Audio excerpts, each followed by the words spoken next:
ये त्र्यंबकेश्वर महादेव।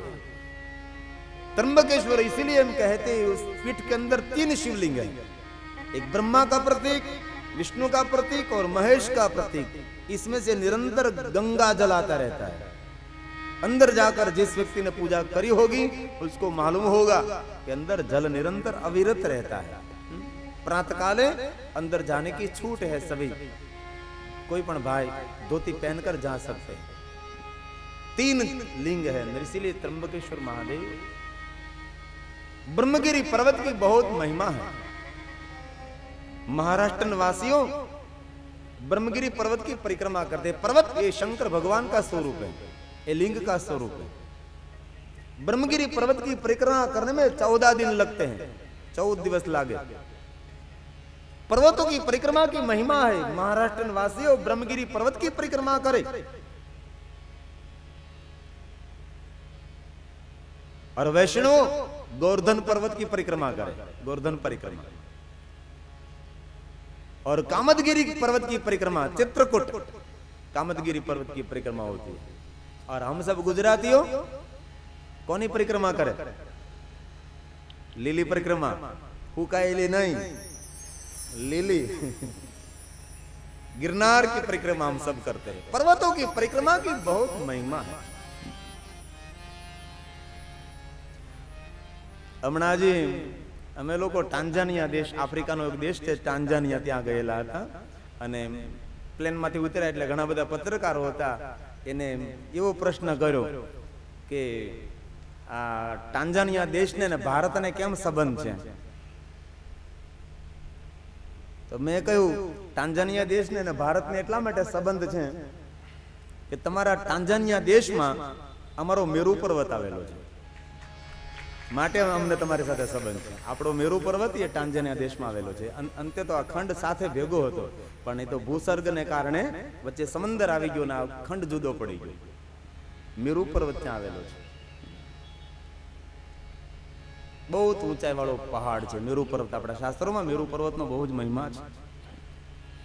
त्र्यंबकेश्वर महादेव को याद करें। ब्रह्मगिरी पर्वत से थोड़े दूर अंजनी पर्वत है, वहां अंजनी माता का स्थान है, वो हनुमान जी का जन्म स्थान है अंजनी पर्वत, वहां महाराष्ट्र में। इसलिए त्र्यंबकेश्वर को याद कर हिमालय केदारम, हिमालय पहाड़ के ऊपर केदारेश्वर महादेव। जिस भाइयों बहनों ने केदारेश्वर महादेव की यात्रा की होगी उसको मालूम होगा क्या आनंद है केदारेश्वर महादेव। इस साल हमने केदारेश्वर महादेव के सानिध्य में भगवान महादेव की कथा का गान किया था। वहां से हमने ये धुन बनाई थी पहाड़ी, अभी हमने थोड़ी देर पर पहले ने वहां ही धुन का निर्माण हुआ था। पहाड़ों के बीच गए तो पहाड़ी राग में कुछ गाओ, और पहाड़ी राग में धुन मुझे अच्छी लगती है, कारण कि गिरी का अर्थ है पहाड़, इसलिए पहाड़ी। केदारेश्वर महादेव के सानिध्य में गौरी कुंड से चलते चलते केदारेश्वर महादेव आप जा सकते हैं, यही केदारेश्वर महादेव। और गौरी कुंड से दूसरा मार्ग है त्रियुगी नारायण, ले जाओ त्रियुगी नारायण। वहां भगवान नारायण 3 युगों से विराजमान है। त्रियुगी नारायण की महिमा है, वहां शिव और पार्वती का ब्याह हुआ था। शंकर भगवान ने पार्वती ना लग्न ત્યાં થયા હતા, માટે ત્યાં અગ્નિકુંડ છે, જલકુંડ છે, અને અનેક ભગવાન મહાદેવના ભક્તો ત્યાં જઈ અને ભગવાનની પૂજા કરે, પ્રાર્થના કરે, વંદના કરે. અને ઘણા દંપતીઓ ત્યાં જઈને પાછા ફરીવાર મંગલ ફેરા 4 ફરે, લગ્નની વિધિ કરે ત્યાં જઈને. તમે પૂછેલો દંપતીને કે તમારા તો લગ્ન થી 50-60 વર્ષ થયા, એવું લાગે છે, ફરીવાર કેમ ફેરા ફરો છો?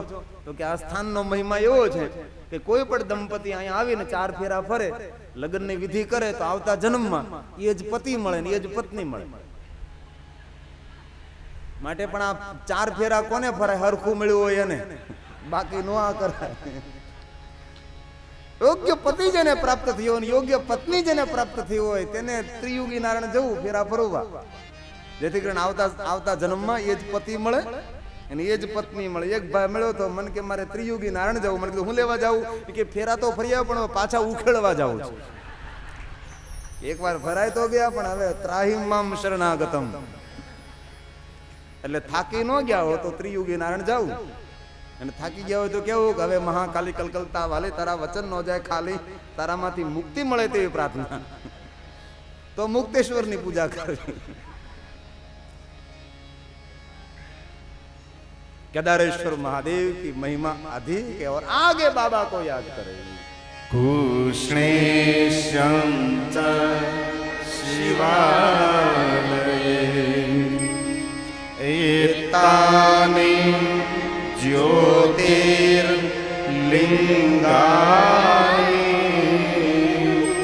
सायं प्रातः पठे नरः सप्त जन्म कृतं पाप स्मरणेन विनश्यति. बार ज्योतिर्लिंग को याद करो आप. अनेक जन्म जन्मांतर के पाप में से मुक्ति देने वाले मेरे महादेव है. महादेव जैसा जगत में कोई देव नहीं. तो लिंग के बहुत प्रकार हैं. इसे लिंग प्रागट्य और लिंग के प्रकारों की कथा कोई सुने तो श्रुत्वा यस्य प्रभावेन दुखनाशो भवेन्दिह. ये कथा सुनने मात्र से एक भव के दुख में से नहीं, भव भव के दुख में से मुक्ति देने वाला मेरे महादेव. इसलिए स्वयंभू शिवलिंग धरती में से आप ही आप प्रकट होते हैं, उसको कहते हैं स्वयंभू शिवलिंग. स्वयंभू शिवलिंग की पूजा आप कोई भी दिशा में बैठकर कर सकते हैं. उसको नैवेद्य अर्पण करना है तो 5 सेर नैवेद्य अर्पण करें. शेर का अर्थ होता है 500 ग्राम. 5 सेर नैवेद्य. बाबा को नैवेद्य में ज्यादातर खीर अर्पण करें. महादेव को खीर बहुत प्रिय है. लाडू गणेश मेरे महादेव को खीर प्रिय है. शंभु शिवलिंग की पूजा की महिमा अधिक कही गई. स्थापित शिवलिंग ब्राह्मणों द्वारा, साधु संतों द्वारा, महापुरुषों द्वारा, सती नारियों द्वारा, भक्तों द्वारा, दानवीरों द्वारा जिस शिवलिंग की प्राण प्रतिष्ठा करते उसको कहते हैं स्थापित शिवलिंग. स्थापित शिवलिंग को 3 सेर निवेद्य अर्पण करें. और स्थापित शिवलिंग की पूजा कोई भी दिशा में बैठकर नहीं कर सकते. स्थापित शिवलिंग की पूजा दक्षिण दिशा में बैठो और उत्तर दिशा तरफ दृष्टि रखकर आप पूजा कर सकते हैं. सामने और पीछे बैठकर नहीं, दक्षिण दिशा तरफ, मुख आपका उत्तर दिशा तरफ. ऐसे न हो सके तो जिस दिशा में जलधारी बहती हैं इस दिशा में दृष्टि रखकर भगवान महादेव स्थापित शिवलिंग की पूजा कर सकते हैं. 1000 स्थापित शिवलिंग की पूजा करो और जो फल मिले वो फल एक शंभु शिवलिंग की पूजा करने मात्र से मिलता है. 1000 शंभु शिवलिंग की पूजा करने से जो फल मिलता है वो फल एक ज्योतिर्लिंग की पूजा करने मात्र से मिलता है. ऐसे विद्वानों का मत है. 4 शिवलिंग शरीर के अवयवों को लिंग कहते हैं. पाषाण शिवलिंग पत्थर में से घाट देकर जो बनाते हैं उसको पाषाण शिवलिंग कहते हैं. बाण शिवलिंग नदी के जल प्रवाह के अंदर पत्थर बहते बहते लिंग आकार बन जाते हैं उसको कहते हैं बाण शिवलिंग. जैसे नर्मदेश्वर महादेव नर्मदा नदी के अंदर जो लिंग निर्माण होते हैं उसको बाण शिवलिंग कहते हैं, उसको नर्मदेश्वर महादेव कहते हैं. कोई भी शिवलिंग की प्राण प्रतिष्ठा करनी बहुत आवश्यक है. लेकिन नर्मदा के अंदर से, नर्मदा के प्रवाह में से कोई भी शिवलिंग आप लाओ, उसकी प्राण प्रतिष्ठा न करो तो भी वो पूजा करने के योग्य है. कारण के नर्मदेश्वर लिंग की प्रतिष्ठा हो चुकी है. नर्मदा का एक एक कंकर वो शंकर है. नर्मदा नदी के अंदर से आप लिंग लाओ तो उसकी प्राण प्रतिष्ठा न करो तो भी आप उस शिवलिंग की पूजा कर सकते हैं. प्रतिष्ठित हुआ शिवलिंग है, उसको कहते हैं बाण शिवलिंग. और हमारे महादेव का नाम नर्मदेश्वर महादेव है. यहां से ध्वजा दिखाई दे रही है. राजाभाई एक दिवस नर्मदेश्वर महादेव ने शूटिंग करी आवજો તમે. અમારી ને આજે મંડળ છે ને સત્સંગ મંડળ નર્મદેશ્વર મહાદેવ. આમ તો મારી યારે રોજ તમારા આવું 2-3 શિવલિંગનું આપણે શૂટિંગ કરતા રહીએ. જો જ્યાં છૂટી હોય ત્યાં મનાય હોય ત્યાં નહીં. માટે નર્મદેશ્વર મહાદેવ જેથી કરીને આમાં નર્મદાનું નામ લે ત્યારે તમારે દેખાડવા થાય. स्फटिक शिवलिंग हीरा जैसे पत्थर हैं उसमें से जो लिंग बनाते हैं उसको स्फटिक शिवलिंग कहते हैं. स्फटिक शिवलिंग की पूजा भाइयों के लिए तो उत्तम है, लेकिन भाइयों से ज्यादा उत्तम है बहनों के लिए. कोई भी स्त्री स्फटिक शिवलिंग की पूजा करे उसका जीवन उज्जवल रहता है. मिले तो, लेकिन नकली स्फटिक बहुत समाज में मिल रहा है, इसलिए भ्रमित ना हो। जो आपके पास हो उसकी ही पूजा करे, वो हमारे लिए स्फटिक है, कोई भ्रम ना पड़े। सुगंधी शिवलिंग, चंदन घिसकर उस सुंदर शिवलिंग बनाकर उसकी पूजा करो। सुगंधी शिवलिंग, पुष्पों इकट्ठा करके पुष्प का लिंग बनाओ, उसको कहते पुष्प शिवलिंग। धन धान्य के आटे में से लिंग बनाओ, उसको कहते यो गुदुम शिवलिंग। कोई पण धनना लोट माथी लिंग बनाववामां आवे तने यो गुदुम लिंग कहेवाय। शुद्ध पारा के अंदर अमुक वस्तु मिश्रित करके जो लिंग बनाते उसको कहते पारद शिवलिंग। रेती का ढेर करके लिंग बनाते उसको कहते बालू का शिवलिंग। रसों में से लिंग बनता उसको कहते हैं रसलिंग। सोने में से बनता उसको कहते हैं सूर्णलिंग। कुबेर पूजा करता है। सूर्ण शिवलिंग की पूजा की बहुत महिमा है। चांदी में से बनता उसको रजतलिंग।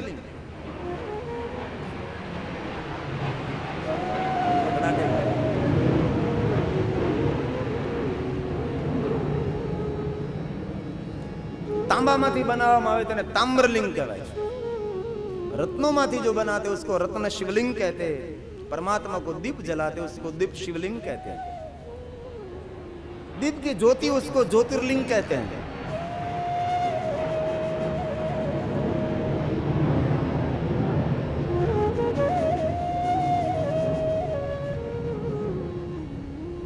आने एक बार शूटिंग में देखाड़જો, एक जणाने बहार उभो राखજો।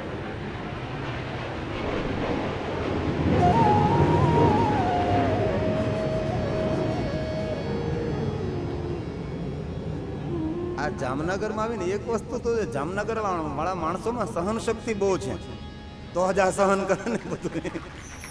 आ दरोजनो त्रास।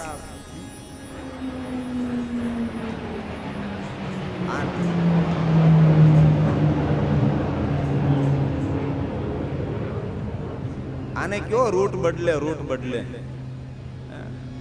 હવે 5 વર્ષ કોઈ છૂટે નહીં, અને પહેલી અરજી કરજો કે તમારી પાસે તમારે કાંઈ નથી જોતું, પણ આટલું એક અરજી સ્વે કરો, આનો કોઈ રૂટ નવો નક્કી કરે, નકર અમારું ધાબુ ખખડી ગયેલું હેઠું પડી જાય। થઈ શકે રૂટ નવો, કાંઈ ન થઈ શકે એવું થોડું છે। આકાશમાં ક્યાં જગ્યાની તાણ છે? આ મંડપ ઉપરથી ને તેને હાલવાનું, પણ એ લોકોના રૂટ હોય ને, આપણે કે એમાં ખબર ન પડે આપણને, એટલે આપણે એમાં કઈ બોલાય નહીં, નકર કોઈ પત્રકાર પાછું છાપી દે કે આના વિરોધમાં બોલ્યા બાપા। હા, આયોજક મિત્રો એટલી જહેમત ઉઠાવીને આટલું મોટું ઊભું કર્યું, એના ફોટા નહીં આપે, પણ આપણે કઈક પકડાઈ જાવ ને તો આપણો ફોટો પેલા નામે આપી દે। પત્રકાર હોય કોઈ દુઃખ ન લગાડે, માફ કરજો, હવે પત્રકાર તો અમારા માટે રામા પીર છે, કલયુગનો સાક્ષાત દેવ ઇતિ પત્રકાર। હનુમાનજીને શ્રીફળ ન વધેરો તો હાલે, હું નથી કહેતો, તમે કીધું। चलित शिवलिंग, घर के अंदर जो लिंग रखते उसको चलित शिवलिंग कहते हैं। 4 आंगळना मापનું शिवलिंग जो घर में होय तो क्यारेक अपूंज रही जाए तो वांधो नहीं, पर 4 आंगळना मोटू तमारा घर में शिवलिंग होय तो क्यारे अपूंज न रहे तेनी काळजी राखवी। अंगूठाना मापનું शिवलिंग राखવું, तेनाथी मोटू होय तो राखी शकाय, पण तेनी पूजा नित्य करवी, क्यारे अपूंज न रहे तेनी काळजी राखवी।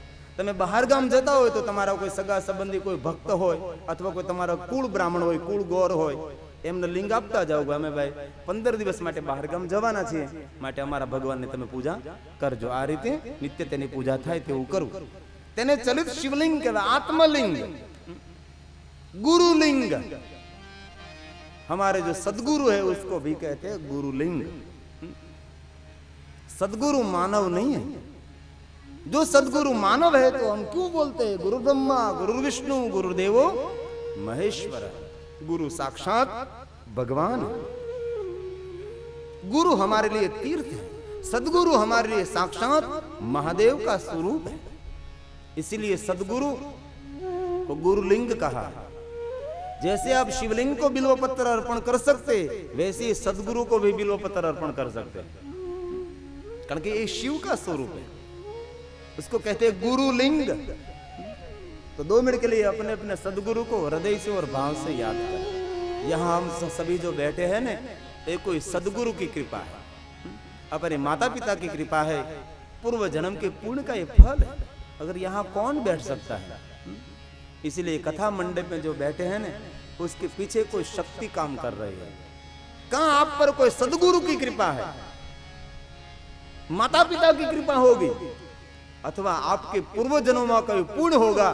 फिर पूर्व जन्म के पुण्य के फल स्वरूप आप कथा मंडप में बैठे। बाकी सभी लोग कथा मंडप में नहीं बैठ सकते। आप कोई सामान्य नहीं, आप सब दर्शनीय हैं। कथा मंडप में कोई भी व्यक्ति बैठा है उसको कभी सामान्य नहीं समझना चाहिए। वो साक्षात तीर्थ है, ये साक्षात हमारे लिए तो देव है। आप कोई सामान्य नहीं है।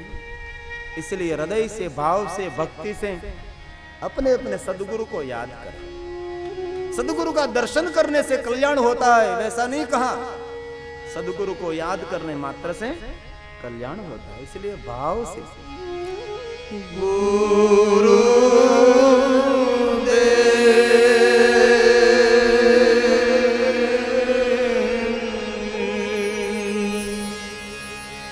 तमारा चरणों में वंदन करूं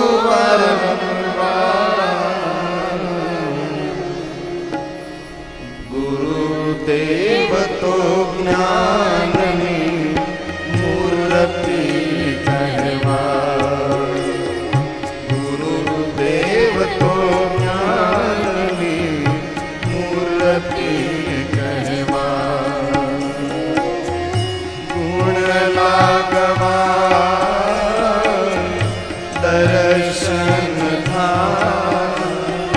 गुरुदेव तो ज्ञान मूर्ति कहवा, गुरुदेव तो ज्ञान मूर्ति कहवा।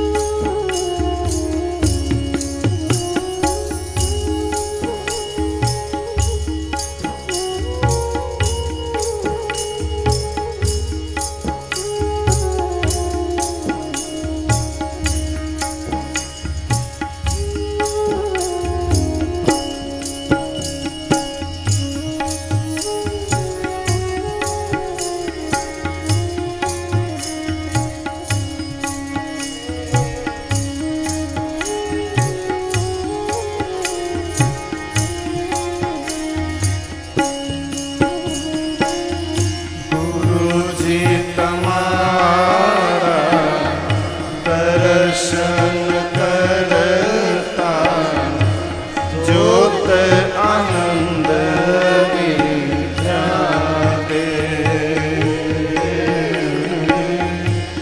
ज्योत आनंद विद्यादे। गुरुजी तमारा दर्शन करता, ज्योत आनंद विद्यादे, ज्योत आनंद विद्यादे। दया करो गुरु राह बताओ,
दर्शन था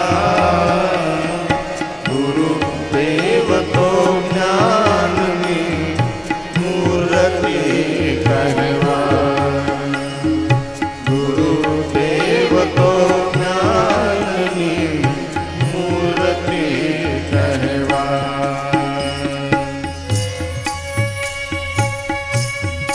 अपने अपने सदगुरु को याद कर, हृदय से भाव से याद कर। तीर्थ ना एक फल, संत मिले फल चार, सदगुरु मिले आनंद भाव, कहे कबीर विचार।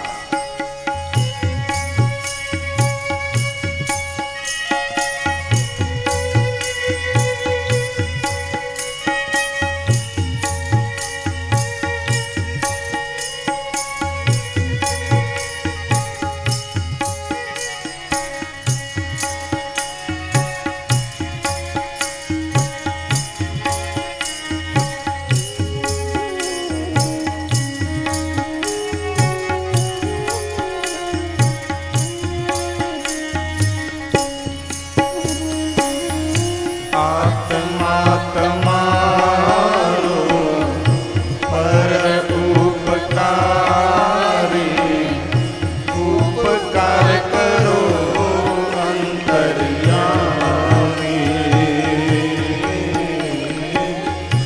उपकार करो अंतर्यामी बोलिए साथ में। आत्मा तमारो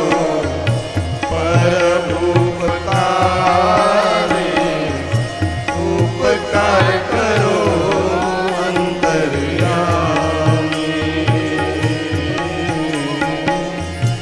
उपकार करो अंतर्यामी अवगुण हमारा पलमा काकी विद्या आपो गुरु ज्ञानी विद्या आपो गुरु ज्ञानी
कहवा